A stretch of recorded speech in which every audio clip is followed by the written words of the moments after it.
Reavivados por su palabra es una oportunidad y privilegio diario de reencontrarnos.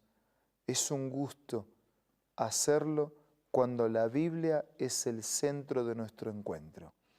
Cuando Dios nos convoca para transmitirnos su mensaje a través de su palabra. Y ese mensaje nos renueva, nos reaviva. Para que así sea, pidamos la bendición de Dios. Señor, al abrir tu palabra, bendícenos para que entendamos tu mensaje y lo apliquemos a nuestra vida. Nada merecemos, pero con gratitud te pedimos todo en el nombre de Jesús. Amén.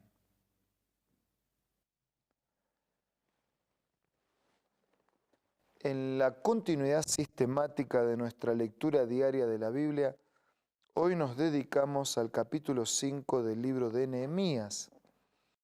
Nehemías está centrado en la reconstrucción de la ciudad, pero también en la reforma social, espiritual, moral y religiosa. En este capítulo hay una abolición de la usura.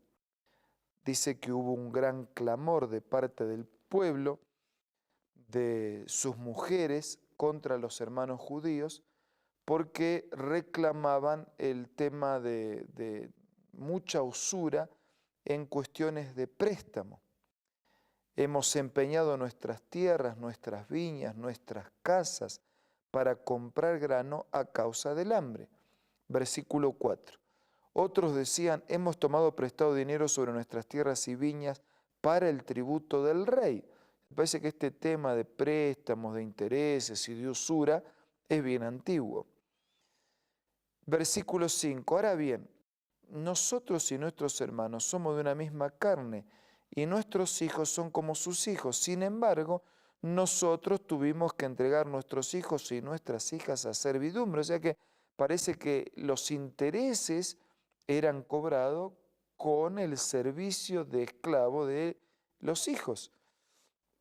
Algunas de nuestras hijas son ya esclavas y no podemos rescatarlas porque nuestra tierra y nuestras viñas son de otros. Cuando oí su clamor, dice versículo 6, y estas palabras, me enojé mucho. Después de meditarlo, reprendí a los nobles y a los oficiales y les dije, ¿ustedes exigen interés también a vuestros hermanos? Además convoqué contra ellos una gran asamblea y les dije, nosotros según nuestras posibilidades rescatamos a nuestros hermanos judíos que habían sido vendidos a las naciones. Y ahora sois vosotros los que vendéis aún a vuestro hermano para que nosotros tengamos que rescatarlos de nuevo. Una cosa dice, ¿cómo es esto? Rescatamos, ahora nosotros mismos nos vendemos entre nosotros y después tenemos que pagar el rescate. No es bueno lo que están haciendo. Ustedes no deberían andar en el temor de Dios para no ser objeto de burla de las naciones enemigas. ¿Cómo es que entre hermanos, entre familia, vamos a actuar así? Es tiempo de perdonar la deuda. Devuelvan hoy tierras, viñas, olivares, casas, la centésima parte del dinero, del grano, del vino, del aceite que demandé de ellos como interés. Ellos respondieron, lo devolveremos y nada les demandaremos, haremos como tú nos dices. O sea, la reacción, ¿no? Estuvimos mal, así que vamos a devolver y vamos a restaurar el mal que hicimos. Dice que la congregación respondió en amén, dice el versículo 13. La última parte del versículo 13 dice, entonces alabaron a Dios y el pueblo hizo conforme a esto. El versículo 15 dice, los primeros gobernadores que me antecedieron abrumaron al pueblo, les cobraban por el pan, por el vino, 40 siclos de plata, aún sus criados se enseñoreaban del pueblo, pero yo no hice así a causa del temor de Dios. Trabajé mi parte en la restauración de este muro y no he comprado heredad. también todos mis criados estaban allí juntos en la obra.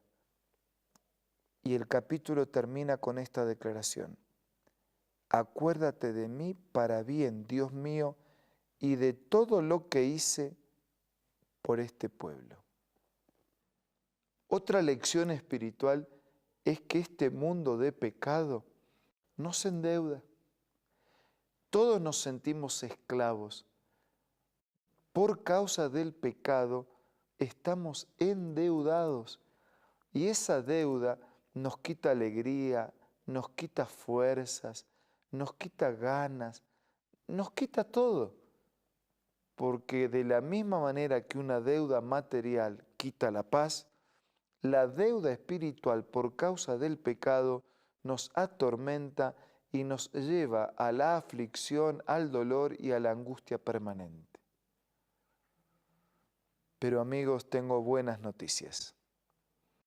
Alguien ha pagado esa deuda y usted no tiene por qué cargar con la deuda del pecado.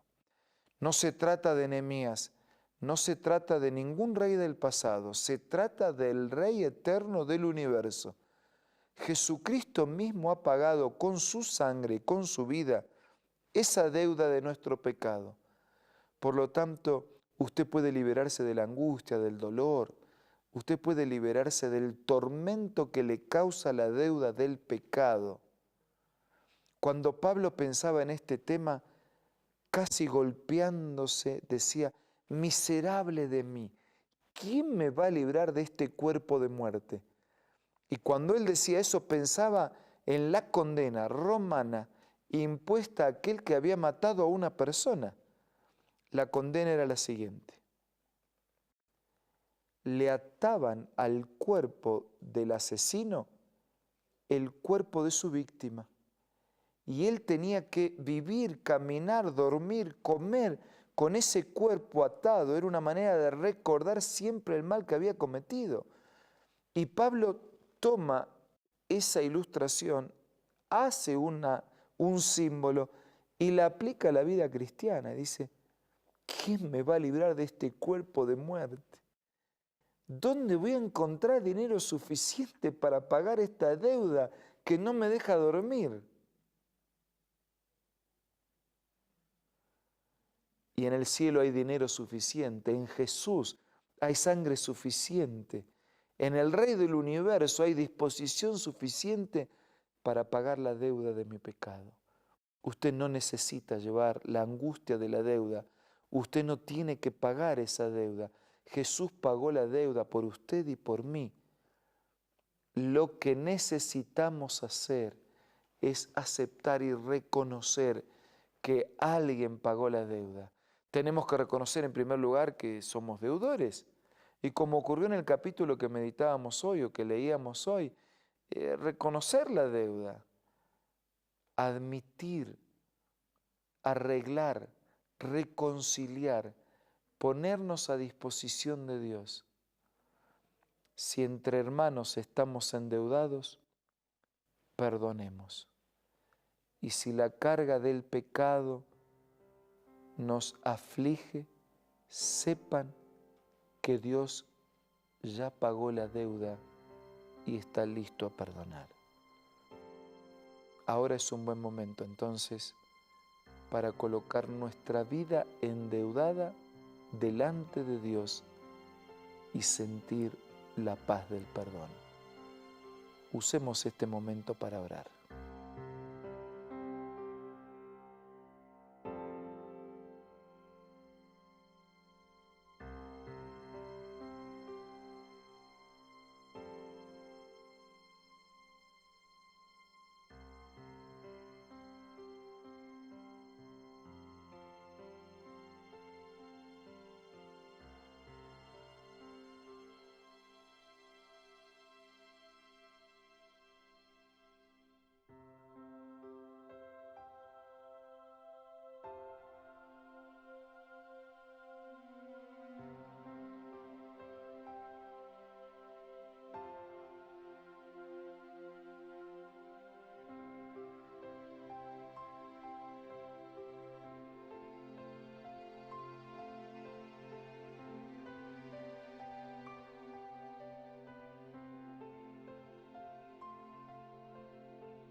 Padre Dios nuestro que estás en los cielos, te damos gracias porque aunque inmensa es la deuda, Jesús asumió el costo inmenso de pagarla con su vida y con su sangre.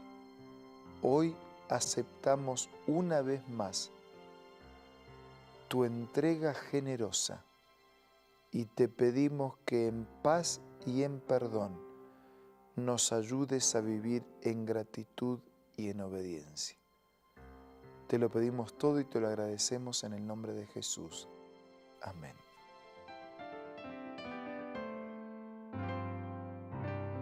La Biblia, la palabra de Dios, es una carta donde nuestro Creador expresa su amor hacia la humanidad.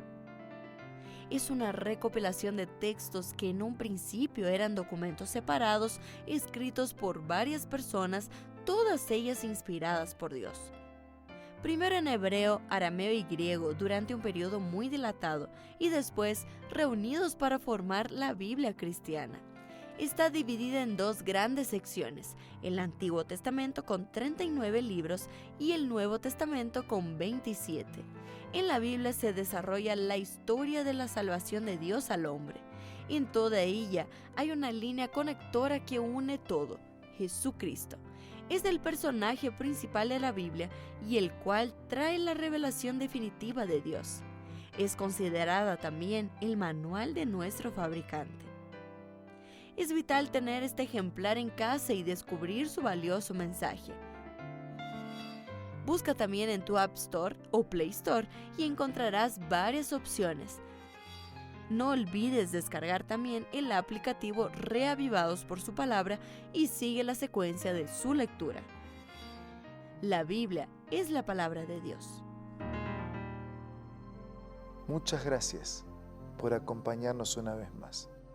Les envío un abrazo y nos reencontramos mañana para seguir siendo reavivados por la palabra de Dios.